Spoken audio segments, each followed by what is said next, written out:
आज हम निवेश के बारे में पढ़ेंगे। राष्ट्रीय आय तथा रोजगार का जो स्तर होता है किसी भी अर्थव्यवस्था में, वो समग्र मांग पर निर्भर करता है और समग्र मांग के दो भाग हम कर सकते हैं। अर्थात जो भी समग्र मांग की जाती है वो दो चीज़ों के लिए की जाती है, उपभोग के लिए और निवेश के लिए। तो जो भी मांग उपभोग के लिए की जाती है वो उपभोग मांग होती है, यानी कंज्यूमेबल गुड्स की हम मांग करते हैं। और इसके अलावा जो है वो है निवेश मांग, यानी इन्वेस्टमेंट के लिए डिमांड की जाती है। और यही राष्ट्रीय आय और रोजगार की कीमत की मात्रा के निर्धारण में बहुत ही महत्वपूर्ण होता है। जब हम निवेश को समझने की कोशिश करते हैं तो सबसे पहले हमारे मस्तिष्क में यही आता है कि आमतौर पर यदि हम बात करेंगे निवेश करने की, तो कंपनियों में शेयर या बॉन्ड्स को खरीदना या प्रतिभूतियों में रुपया लगाना, इसे हम निवेश कहते हैं। लेकिन यह वास्तविक निवेश नहीं है। ये एक तरीके से वित्तीय निवेश हो सकता है जो कि सरकारी प्रतिभूतियों और को बेचने खरीदने, शेयर्स को बेचने और खरीदने से संबंधित है। क्योंकि निवेश में यहाँ शेयर बेचे और खरीदे जा रहे हैं या प्रतिभूतियाँ बेची और खरीदी तो जाती हैं, लेकिन इससे किसी भी अर्थव्यवस्था की वास्तविक पूंजी में कोई वृद्धि नहीं होती है। जो उपलब्ध हैं वही एक से दूसरे व्यक्ति या एक से दूसरी फर्म के पास ट्रांसफ़र होते हैं। तो इसे हम वास्तविक निवेश नहीं कह सकते हैं। वास्तविक निवेश का मतलब होता है कि जिसमें ऐसा निवेश जिसमें वास्तव में पूंजी में वृद्धि हो, अर्थात पूंजी बढ़े। अर्थात अर्थव्यवस्था में निवेश का मतलब होता है कि पूंजीगत पदार्थों जैसे मशीन, उपकरण, नए औजार, कंस्ट्रक्शन के काम, मकान बनाना, दुकान बनाना, फैक्ट्री और इमारतों का निर्माण या सार्वजनिक निर्माण जैसे सड़कें, पुल, बांध, इस तरीके के निर्माण के कार्य होना, इसे हम निवेश कह सकते हैं। यानी जहाँ नई पूंजी जनरेट हो रही है उन्हें हम क्या कह सकते हैं? निवेश। लेकिन जैसे हम बात करते हैं निवेश की, तो हमारे मस्तिष्क में एक मिनट के लिए शेयर्स और बॉन्ड्स और ये सब चीज़ें आती हैं, लेकिन ये क्या कहलाता है? वित्तीय निवेश कहलाता है। वास्तविक जो बहुत ही सरल शब्दों में अगर हम समझना चाहें तो निवेश वो है जो ऐसा धन जो ज़्यादा धन कमाने में प्रयुक्त कर लिया जाता है, उसे हम क्या कहते हैं? पूंजी कहते हैं एक तरीके से, और वही हमारा इन्वेस्टमेंट है। और जब इन सब चीज़ों में, मशीनरी और इस तरीके की चीज़ों में धन लगाया जाता है तो डेफिनेटली वो ज़्यादा पूंजी को जनरेट करता है। तो इसे हम क्या कहते हैं?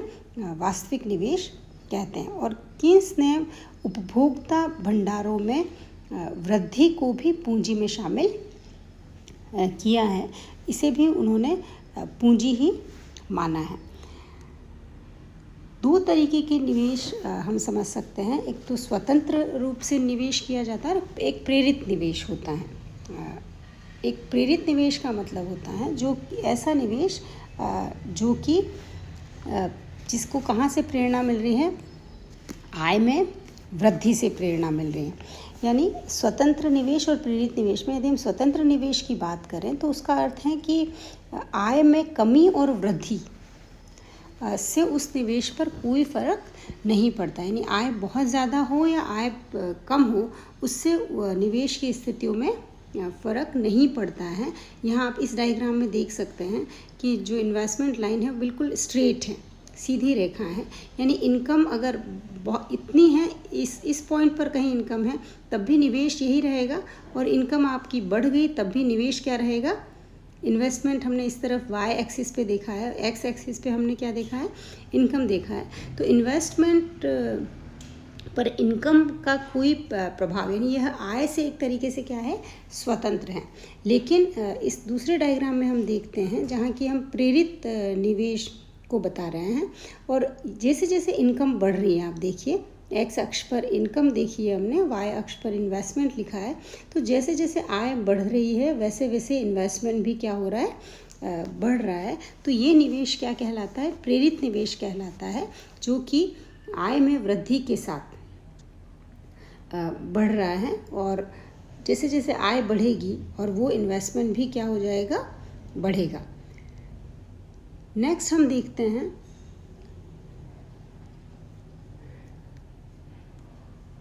निवेश कितने तरीके का होता है, यानी निवेश के रूप क्या क्या हो सकते हैं। तो पहला होता है व्यावसायिक स्थिर निवेश, आवासीय निवेश और भंडार निवेश, यानी इन 3 तरीकों से इन्वेस्टमेंट किया जाता है। तो जो व्यावसायिक स्थिर निवेश होता है उसका मतलब है मशीनों में, साज सामानों में, उपकरणों में और फैक्ट्रियों आदि में अगर निवेश किया जाता है, यानी ऐसी वस्तुओं और सेवाओं में निवेश करना जो कि उत्पादन के उपयोग में आती हैं, जैसे मशीन, उपकरण, इस तरीके की। और इस प्रकार के स्टॉक को स्थिर पूंजी स्टॉक कहा जाता है। इसका मतलब है कि ये एक ही स्थान से बंधी रहती हैं और उत्पादन के काम में लंबे समय तक इनका प्रयोग किया जाता है। और इसके अलावा व्यावसायिक स्थिर निवेश बहुत ही महत्वपूर्ण इसलिए भी हैं क्योंकि ये समस्त मांग का एक वो घटक है जो कि राष्ट्रीय रोजगार के स्तर को निर्धारित करता है। और इसके अतिरिक्त भी व्यावसायिक स्थिर निवेश बहुत ही परिवर्तनशील हैं, जिससे में कमी और वृद्धि से एक अर्थव्यवस्था में व्यावसायिक चक्र उत्पन्न होते हैं। तो जितना ज़्यादा व्यावसायिक स्थिर निवेश किया जाएगा, डेफिनेटली किसी भी इकोनॉमी में बहुत तेज़ी से विकास होता है।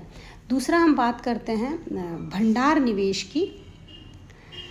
भंडार निवेश जो किया जाता है वो इस प्रकार का निवेश जो भंडार या इन्वेंट्री इन्वेस्टमेंट भी हम इसे कहते हैं, जिसमें फर्में सबसे इम्पॉर्टेंट चीज़ ये जानना है कि इनमें क्यों निवेश किया जाता है। भंडार का मतलब होता है एक फर्में कच्चा माल या अर्धनिर्मित वस्तुएं अपने पास स्टॉक में रखती हैं ताकि जिन्हें वो फाइनल गुड्स में बदला जा सके। जैसे एक तो मशीनरी हो गई, लेकिन मशीनरी में किस तरीके का कच्चा माल डाला जाएगा जो फाइनल गुड्स में कन्वर्ट होकर तैयार होगा, तो उसका क्या रखा जाता है, भंडार निवेश कहते हैं। उस तरीके की चीज़ों को भंडार निवेश में इन्वेस्टमेंट करना कहते हैं। और इसका उद्देश्य उत्पादन को बिना किसी अवरोध के कंटिन्यूस संचालित करना होता है। फर्मों के द्वारा जो भी वस्तुओं का उत्पादन और क्रय विक्रय में जो भी उतार चढ़ाव होता है, फर्में उत्पादन की मात्रा को प्रत्येक समय में बिक्री में परिवर्तन के अनुरूप कम या ज़्यादा करने की बजाय वस्तुओं के स्थायी दर से उत्पादन करने को ज़्यादा प्रॉफिटेबल समझती हैं। तो इस स्थायी दर से उत्पादन करने से जब उनका विक्रय किसी समय अवधि के उत्पादन से ज़्यादा हो जाता है तो वे अतिरिक्त उत्पादन को भंडारों में रख लेते हैं। यानी जो भी एक्सेस प्रोडक्शन अगर कुछ है तो इस तरीके से उसको भंडारों में रख लिया जाएगा ताकि वस्तुएं निकालकर विक्रय की मांग की पूर्ति भी की जा सकती हैं। नेक्स्ट हम बात करेंगे आवासीय निवेश की। आवासीय निवेश आप लोग सब समझते ही होंगे कि सामान्य तौर पर व्यक्तियों द्वारा मकान बनाने और ख़रीदने पर जो व्यय किया जाता है उसे हम क्या कहेंगे, आवासीय निवेश कहेंगे। क्योंकि अलग अलग देशों में बहुत ही बड़ा हिस्सा राष्ट्रीय आय का इस तरीके की आवासीय निवेश पर खर्च किया जाता है। औसतन 3 से 5% तक आवासीय निवेश में खर्च किया जाता है और यह व्यय होता है। और आवासीय निवेश के बारे में जो महत्वपूर्ण बात है वो ये कि चूँकि एक आवासीय मकान की आयु बहुत लंबी होती है कि मकान आज ख़रीदा तो वो 50 साल तक मकान रहता है, उसका उपभोग किया जाता है। तो आवासीय मकानों का जो वर्तमान स्टॉक होता है उसमें वार्षिक निवेश की तुलना में वो बहुत ही अधिक होता है। जैसे आज जो मकान है उसकी कीमत बहुत ज़्यादा है, पर अगर हम उसको वार्षिक निवेश की तुलना में देखेंगे तो वो स्टॉक उसका बहुत ज़्यादा होगा। तो आवासीय निवेश के संबंध में एक और बात महत्वपूर्ण है कि आवासीय मकानों की वापस रीसेल भी की जा सकती हैं। जैसे यहाँ पर सेकेंडरी मार्केट भी काफ़ी हैं जहाँ व्यक्ति मकान खुद खरीद लेता है, यानी उस पे इन्वेस्टमेंट करता है और उसे वापस रीसेल कर दिया जाता है। तो यह मार्केट बहुत ही अधिक विकसित है। तो ऐसी स्थिति में आवासीय जो निवेश होता है वो मुख्यतः वर्तमान आवासीय मकानों की कीमतों के आधार पर निर्धारित होता है। यदि आवासीय इकाइयों की कीमतें जितनी ज़्यादा होगी उतना ही उनमें निवेश भी अधिक होगा, क्योंकि उन्हें लगेगा कि इस तरीके का इन्वेस्टमेंट बहुत ही लाभदायक है। और दीर्घकाल में यानी लंबे समय में आवासीय इकाइयों की मांग, जैसे जैसे जनसंख्या बढ़ती जाती है आवासीय इकाइयों की मांग भी क्या होती है, बढ़ती है। और परिवार के जैसे ही जनसंख्या बढ़ेगी और लोगों को नए घरों की आवश्यकता होगी, तो इस मांग के बढ़ने पर यह निवेश भी बढ़ता है। और सामान्य तौर पर चूँकि इस तरीके के निवेश में जब ब्याज की दर कम होती है तो लोग बैंकों से ऋण लेकर भी आवासीय इकाइयों में निवेश करना पसंद करते हैं। तो इंटरेस्ट रेट अगर कम हो रही हैं तो लोग ज़्यादा घर खरीदेंगे। अगर घर खरीदने के लिए या आवास खरीदने के लिए बहुत आसानी से पैसा उपलब्ध हो जाता है। तो वर्तमान में चूँकि दीर्घकालीन ऋण बहुत ही आवासीय निवेश के लिए आसानी से मिल जाता है, तो इस तरीके के निवेश भी बढ़ रहे हैं। थैंक्स।